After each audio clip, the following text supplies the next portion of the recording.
क्या कभी रात के सन्नाटे में जब दुनिया सो रही होती है, आपके मन में एक ऐसा सवाल उठा है जो आपको अंदर ही अंदर बेचैन कर देता है? एक ऐसा सवाल जिसे अगर आप किसी पादरी या किसी विश्वासी से पूछें तो शायद वे आपको अजीब नजरों से देखें, लेकिन वह सवाल आपके दिल में चुभता रहता है। सवाल यह है कि अगर परमेश्वर सचमुच प्रेम है, अगर वह वाकई दया का सागर है, तो उसे हमारे पापों को माफ करने के लिए इतना भयानक नाटक क्यों रचना पड़ा? वह आसमान से यह क्यों नहीं कह देता, जाओ मैंने तुम्हें माफ किया? आखिर यह खून खराबा क्यों? यह क्रूस क्यों? एक बेटे की दर्दनाक मौत क्यों? क्या परमेश्वर इतना जिद्दी है कि जब तक वह खून नहीं देख लेता उसका गुस्सा शांत नहीं होता? अगर यह ख्याल आपके मन में कभी आया है तो घबराइए मत, आप अकेले नहीं हैं। ये सवाल हर उस इंसान के मन में आता है जो परमेश्वर को गहराई से समझने की कोशिश करता है। और आज मैं चाहता हूं कि आप अपने दिल के दरवाजे पूरी तरह खोल दें, अपने दिमाग के सारे तर्क वितर्क एक तरफ रख दें, क्योंकि अगले कुछ मिनटों में हम उस रहस्य के अंदर जाने वाले हैं जो इस ब्रह्मांड की नींव है। मैं आपको कोई रटी रटाई धर्मशास्त्र की परिभाषा नहीं दूंगा। मैं आज आपसे एक दोस्त की तरह, एक भाई की तरह बात करूंगा। आज हम परमेश्वर के दिल की धड़कन को सुनने की कोशिश करेंगे, और मेरा वादा है अगर आप अंत तक मेरे साथ बने रहे तो आप परमेश्वर को उस नजर से देखेंगे जैसा आपने शायद सपने में भी नहीं सोचा होगा। चलिए परत दर परत इस राज को खोलते हैं। सबसे पहले हमें एक बहुत बड़ी गलतफहमी को दूर करना होगा। हम इंसानों ने माफी शब्द को बहुत हल्का बना दिया है। हमें लगता है कि माफ करने का मतलब है भूल जाना। चलो छोड़ दो, मिट्टी डालो। हम सोचते हैं कि परमेश्वर एक बहुत ही बूढ़े और नरम दिल वाले दादाजी की तरह कुर्सी पर बैठे हैं। बच्चे गलतियां कर रहे हैं, चीजें तोड़ रहे हैं, और वह बस मुस्कुरा कर कह रहे हैं, अरे कोई बात नहीं, बच्चे हैं, सब माफ। लेकिन मेरे दोस्त, जरा रुकिए, गहराई से सोचिए। अगर परमेश्वर ऐसा होता जो हर पाप, हर जुर्म, हर अन्याय को देखकर बस मुस्कुरा देता और कहता कोई बात नहीं, तो क्या आप सच में ऐसे परमेश्वर की इज्जत कर पाते? मान लीजिए एक भयानक अपराधी है, उसने किसी मासूम की जिंदगी बर्बाद की है, उसने किसी गरीब का हक मारा है, पुलिस उसे पकड़ डराती है, उसे जज के सामने लाया जाता है, सारे सबूत उसके खिलाफ हैं, उसका गुनाह साबित हो चुका है, और फिर जज अपनी कुर्सी पर झुकता है और मुस्कुराते हुए कहता है, देखो मैं बहुत दयालु हूं, मेरा दिल बहुत बद्दा है, मैं प्यार में विश्वास करता हूं, इसीलिए जाओ मैंने तुम्हें माफ किया, तुम आजाद हो। अब मुझे अपनी छाती पर हाथ रखकर बताइए, क्या आप उस जज को महान कहेंगे?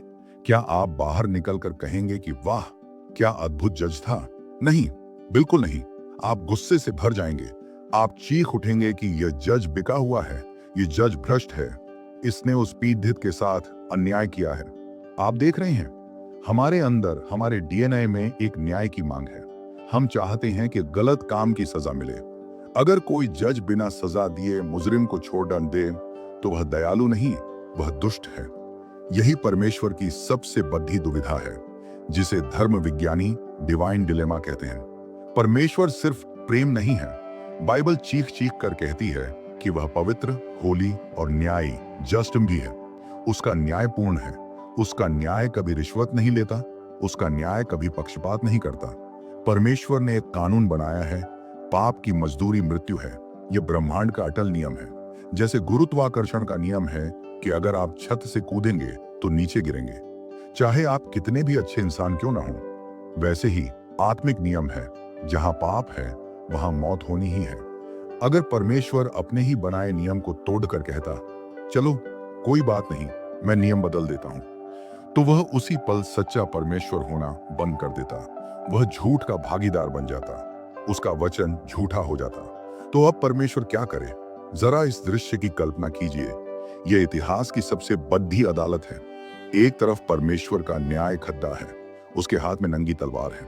वह आपकी और मेरी तरफ उंगली उठाकर कहता है, इन्होंने पाप किया है, इन्होंने झूठ बोला है, इन्होंने नफरत की है, और कानून के मुताबिक इन्हें मरना होगा, इन्हें सजा मिलनी ही चाहिए। अगर इन्हें सजा नहीं मिली तो परमेश्वर तू अन्यायी कहलाएगा। न्याय अपनी जगह बिल्कुल सही है, लेकिन दूसरी तरफ परमेश्वर का प्रेम खद्दा है। उसकी आंखों में आंसू हैं। वह हमें देखता है टूटे हुए, भटके हुए, लाचार, और प्रेम कहता है, लेकिन मैं इनसे प्यार करता हूँ। मैंने इन्हें अपने हाथों से बनाया है। मैं इन्हें नरक की आग में जलते हुए नहीं देख सकता। मैं इन्हें बचाना चाहता हूँ। क्या आप उस तनाव को महसूस कर पा रहे हैं? न्याय कहता है सजा दो, प्रेम कहता है माफ करो।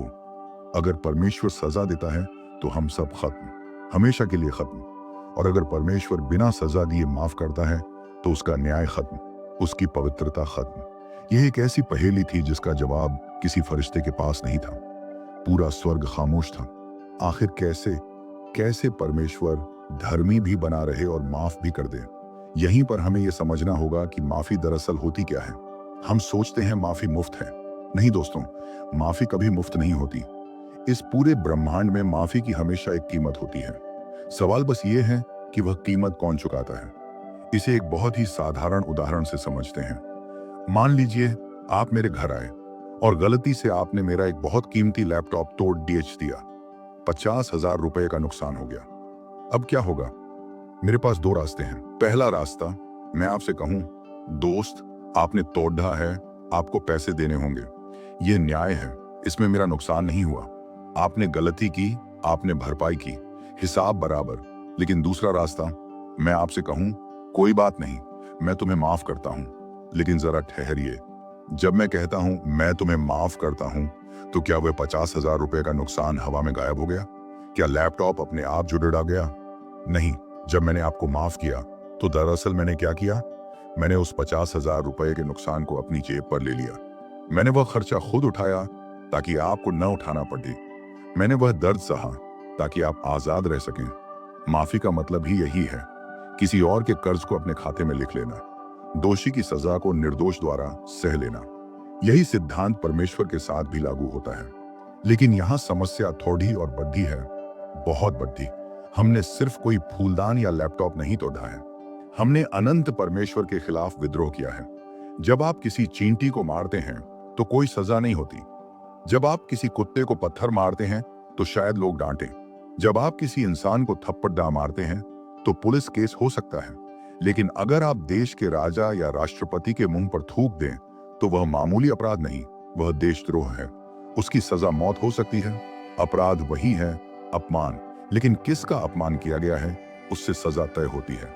क्योंकि परमेश्वर अनंत, इन्फिनिट है, इसलिए उसके खिलाफ किया गया छोटा सा झूठ भी अनंत अपराध बन जाता है। और एक अनंत अपराध का कर्ज हम सीमित इंसान कैसे चुका सकते हैं?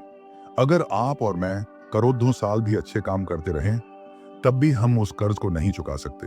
हमारी हैसियत ही नहीं है। हम आध्यात्मिक रूप से कंगाल हो चुके थे। इंसानियत एक बंद गली में खड्ड ही थी।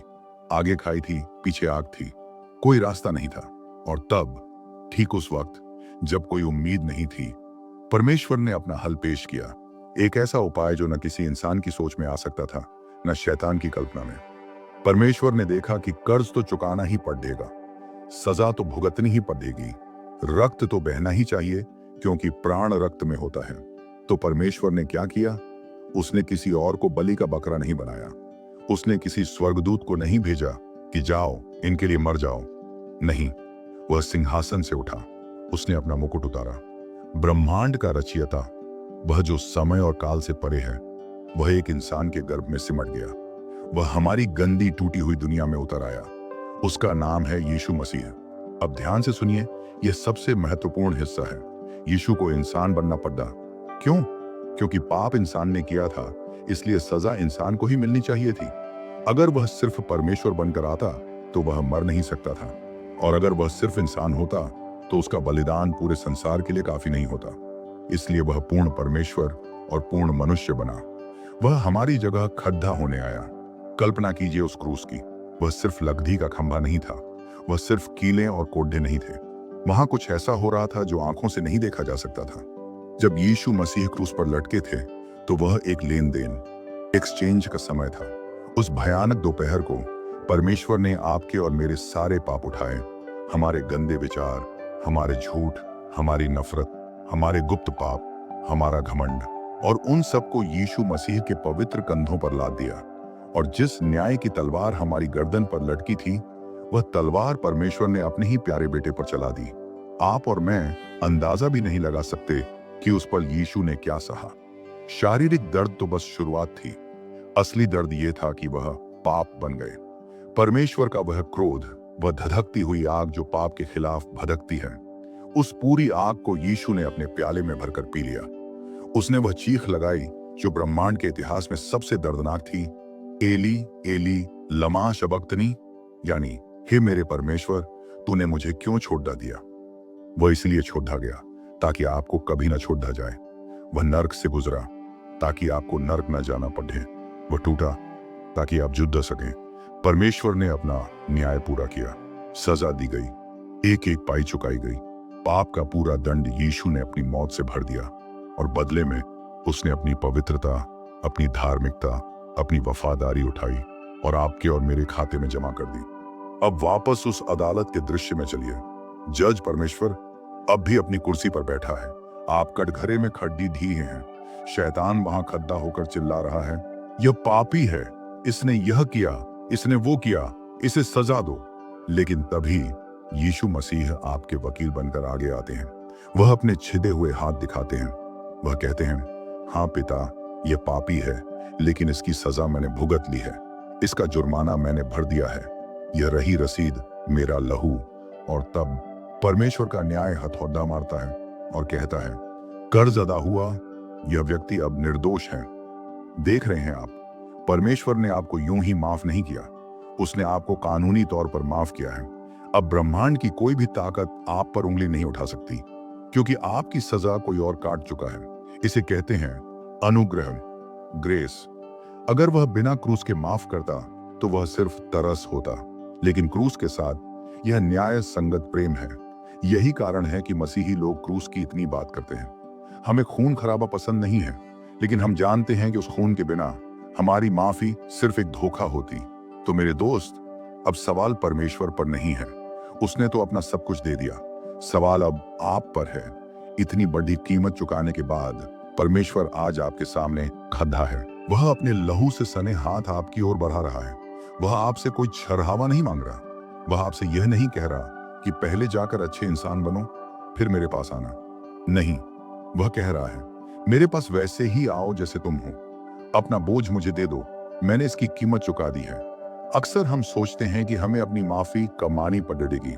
हमें लगता है कि हमें खुद को कोड़े मारने होंगे, तपस्या करनी होगी, खुद को सजा देनी होगी, तभी परमेश्वर खुश होगा। लेकिन यह घमंड है। जब आप अपनी सजा खुद भुगतने की कोशिश करते हैं तो आप दरअसल यीशु से कह रहे होते हैं, प्रभु, तेरा बलिदान काफी नहीं था, मुझे इसमें अपना थोड़ा और जोड़ना पड़ेगा। रुक जाइए, अपने घमंड को त्यागिए। सबसे मुश्किल काम पहाड़ चढ़ना नहीं है। सबसे मुश्किल काम है एक भिखारी की तरह हाथ फैलाकर कहना, प्रभु, मैं लाचार हूं, मुझे तेरा अनुग्रह चाहिए।